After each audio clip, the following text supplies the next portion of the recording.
It's Tuesday morning. You swipe your card. Denied. You try again. Denied. The clerk shrugs like it's normal. Behind you, people start arguing. Loud. Panicked. And then you notice something worse. The price tags on the shelves. They're being replaced while you're standing there. Right in front of your eyes. Imagine this. You did everything right. Worked decades. Saved. Paid taxes. Trusted the system. And the system still pulls the rug. Because the truth is simple. When things break, they don't break all at once. They crack. They whisper. They signal. And today the metals market just flashed a signal most people won't understand until it's too late. Gold held. Silver broke. That's not normal noise. That's a message. A warning. A flare shot into the dark. And if you're 55 or older, living on savings, pensions, retirement accounts, this is the exact kind of signal you can't afford to ignore. Because the people running this game, they don't lose. They change the rules. The sleeping herd doesn't see it. They're watching sports highlights. They're arguing about politics like it changes the price of bread. They're trusting numbers on a screen like those numbers can't be edited.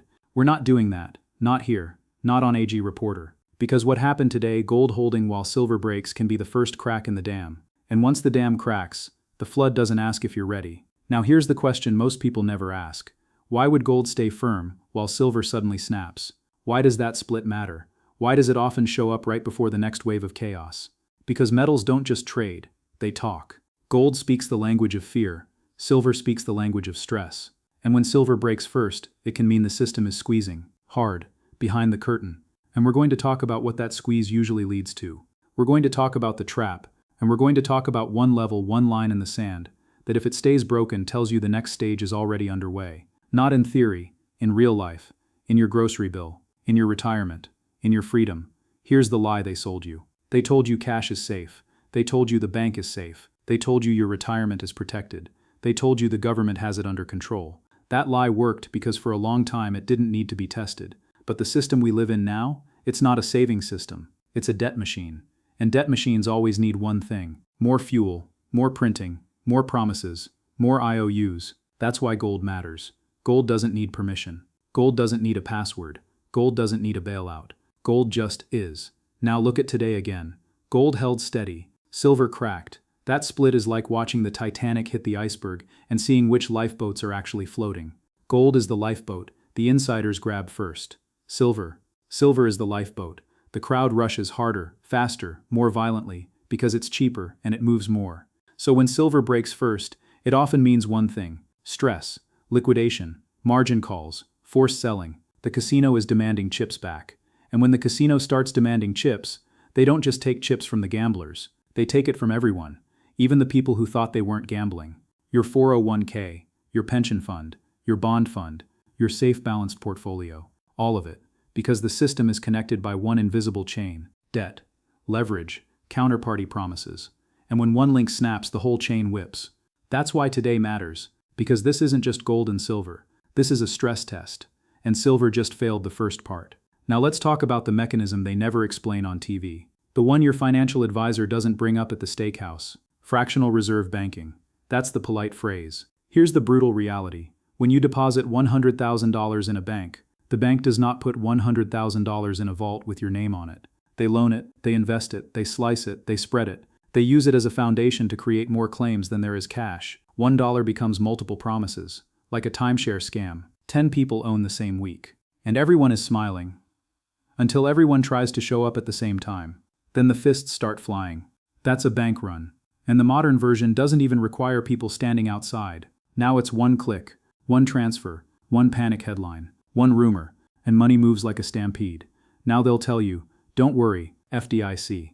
Let's talk about that. They say deposits are insured. They say it's safe. They say you're protected. But here's the part they don't say out loud. Insurance is only as good as the moment it's tested. And if too many people test it at once, it becomes a line, a delay, a process, a promise. FDIC isn't a magic wand. FDIC is a promise. And promises are only as good as what backs them. In a real widespread crisis, multiple banks, multiple failures, panic spreading, money doesn't appear out of thin air because a brochure said so. It has to come from somewhere. And where does it come from now? Printing, borrowing, more debt, more dilution. So yes, you might get paid, but what are you getting paid in? Dollars that buy less, dollars that arrive later, dollars that might come with new rules, new limits, new temporary measures, Because in a true systemic event, they don't protect your purchasing power. They protect the system. They protect confidence. They protect themselves. And this is where the math gets ugly. Inflation isn't just prices going up. Inflation is your life shrinking, quietly, like a slow leak in a tire. You can keep driving until the rim hits the pavement. Let's use simple numbers, because numbers don't lie. If prices rise 7% a year, just an example, then in 10 years your dollar doesn't buy what it used to. That's not opinion, that's compounding. At 7% inflation, prices roughly double in about a decade. That means your retirement check, if it doesn't rise the same way, buys half a life. Half the groceries, half the gas, half the medicine, half the comfort. And retirees feel it first, because you can't work extra hours forever. You already paid your dues. Now you're supposed to live. But the system is designed to keep moving the goalposts. And here's the sick joke. They'll blame you. They'll say you should have planned better, while they print, while they borrow, while they spend, while they inflate away the value of your savings. Now remember what I said. Gold held, silver broke. That's the market telling you something about the next phase. Gold is the metal of trust. Silver is the metal of strain.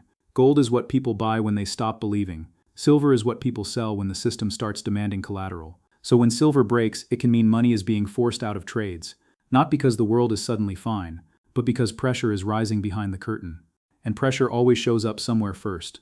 Sometimes it shows up as a stock drop that shouldn't happen. Sometimes as a bond spike. Sometimes as a banking headline. Sometimes as metals divergence. Today it showed up here. Now I want you to picture the system like a giant dam. Behind it, trillions in promises.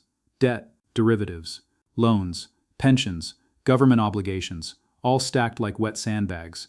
The dam holds until it doesn't. And when cracks appear, the people closest to the control room don't run outside and shout. They move quietly. They reposition. They buy protection. They buy hard assets. They buy time. And they let the sleeping herd keep sleeping. Because panic is contagious. And panic is profitable for the people who planned first. Gold holding while silver breaks can be one of those quiet repositioning signals. Not because gold is exciting, because gold is insurance. And the people who understand the game, they buy insurance before the fire. Now you might be thinking, okay, but why would silver break if things are getting worse? Shouldn't silver go up too? Good. That question means you're awake. Because this is where the trap closes. In the early stage of stress, silver often gets dumped. Why? Because silver trades like a hybrid, part money, part industrial commodity. And because it's more volatile, it's often used as collateral. When margin calls hit, they sell what they can sell fast. Silver gets hit. It's like people throwing furniture out of a burning house to grab the safe. Gold is the safe. Silver is the furniture at first. Then later, when the panic becomes policy, when printing becomes the only answer, silver can explode upward. But that later phase only happens after the shakeout, after the weak hands are flushed, after the public is terrified, after the headlines scream relief, while the insiders are loading up. That's why today matters, because a break in silver can be the start of a shakeout. And shakeouts have a purpose, to scare you out, to make you sell, to make you doubt, to make you run back into paper, back into promises, back into the casino chips, so they can buy the real stuff from you cheaper. That's the game. Now let's do the thing nobody on TV wants to do. Let's connect this to the government. Because if you think this is just markets being markets, you're missing the point. The government can't solve a debt problem with honesty. They solve it with control. And control is always sold as safety. After every crisis, they come with a new package, a new program, a new emergency tool, and every emergency tool becomes permanent. Like airport security. Remember when it was temporary? Now you take off your shoes forever. That's how it works. Now think about what they've been openly discussing for years. Central bank digital currencies, CBDCs, a digital dollar, a system where money isn't just tracked. It's programmable. It can be restricted. It can be delayed. It can expire. It can be turned off.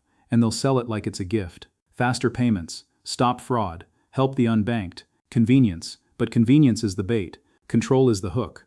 Imagine this, a temporary emergency hits. They announce a new rule. Due to market instability, withdrawals are limited. Not forever, just for now, a few days, a week, a month. They call it a cooling off period. They tell you it's to protect you. Meanwhile, your rent is due, your property taxes are due, your grandkid needs medicine, and you can't access your own money. Not because you did anything wrong, because the system is scared. And in a scared system, they don't ask permission, they impose. Now picture it with a CBDC. You open the wallet, it shows your balance. But certain categories are blocked. Gas, limited. Travel, limited. Cash conversion, restricted. They can even say your money can only be spent at approved merchants. And if you say that would never happen, friend, Rules change faster than you think when they're afraid. When the Titanic tilts, the crew doesn't hold a vote. They lock doors. They protect first class. They manage panic. And the people in steerage, they're told to stay calm. That's the sleeping herd. Now connect it back to metals. Gold held. Silver broke. It's like the market is sniffing fear, like animals before an earthquake. And the next move, if this pressure builds, often comes down to one thing: liquidity. When liquidity dries up, everything gets weird. Prices gap. Markets halt. Banks tighten. Credit card rates jump. Loans get denied. And safe turns into frozen. And frozen is deadly if you're living on a schedule. Retirees live on schedules. Bills, property taxes, insurance, medical appointments, prescriptions, groceries. You don't get to tell the pharmacy, sorry, the system is frozen. You don't get to tell the gas station, hold that pump for 2 weeks. Life doesn't pause, only your access does. That's why at your stage of life you don't need more returns. You need fewer points of failure. You need fewer middlemen. You need fewer doors that can be locked. And that brings us to the level. The line in the sand. Not a magic number, a psychological threshold. A support zone that when broken tells you the selling is no longer controlled. It's no longer healthy correction. It's forced. It's urgent. It's systemic. Silver breaking that line is like hearing the first loud crack in a house foundation. You can ignore it. You can paint over it. You can tell yourself it's fine. But the crack doesn't care about your feelings. It grows, quietly, then suddenly. And if you're wondering why I keep coming back to it, it's because markets move in stages. First the quiet warning, then the fast drop, then the headline, then the emergency solution. And the emergency solution is never designed to protect you first. It's designed to protect the machine. Now here's the part nobody likes to hear. Retirees don't get unlimited retries. If you're 25 and you lose 40%, you might rebuild with decades of work. If you're 65 and you lose 40%, that's not a setback. That's a life change. That's selling the boat. That's downsizing the home. That's canceling the plans you promised yourself. That's telling your spouse, we have to cut back. That's the knot in the stomach, and the system knows that. They know your time is your most valuable asset, so they build a world where time works against you. Inflation, fees, taxes, medical costs, and now more control, more digital rails, more tracking, more solutions. But here's the part that should make your blood run cold. In every major crisis, governments don't just print, they point fingers. They look for scapegoats. They look for hoarders. They look for speculators. They look for unfairness. And they justify new rules, new reporting, new limits, new taxes, new restrictions. They can pressure dealers. They can pressure banks. They can choke supply chains. Not necessarily by confiscating with soldiers. Sometimes it's softer, more modern, more bureaucratic. Death by paperwork. Death by compliance. Death by for your safety. So what's the answer? Not panic. Not fear. Not gambling. Preparation. Positioning. Reducing counterparty risk. Let's define that in plain English. Counterparty risk is what happens when your asset depends on somebody else's promise. A bank promise. A broker promise. A government promise. A pension manager promise. An app promise. A password promise. A server promise. And in a crisis, promises get renegotiated. They get delayed. They get restructured. They get frozen. They get haircut. And they'll say it's necessary. They'll even say it's fair. But fair doesn't pay your bills. Now compare that to physical gold and physical silver. Not a paper claim. Not a digital token. Not an ETF share that might be settled in cash. Physical. In your possession. Or in a private, allocated vault where specific bars are titled to you. That's different. That's not an investment. That's survival. That's freedom. That's a bearer asset. Meaning if you hold it, you own it. No third party needed to approve your access. No login required. No permission slip from a bank. No new policy update on an app. That's why I say this. Be your own central bank. Because central banks don't keep their wealth in apps. They keep it in metal. They keep it in things that survive regime changes, policy changes, currency changes, and headline storms. Now I'm not telling you to do something reckless. I'm telling you to stop being naive. There's a difference. Naive is believing your retirement is safe because someone said so. Wise is building a life where one broken promise doesn't break you. So let me ask you something uncomfortable. If the system shut the exits for a week, would you be okay? If your bank limited withdrawals, would you be okay? If your broker froze trading for your protection, would you be okay? If inflation stayed high long enough that your fixed income felt smaller every month, would you be okay? Or would you feel that slow squeeze, that quiet panic, that I can't believe this is happening moment? Because that moment is what breaks people, not the headline.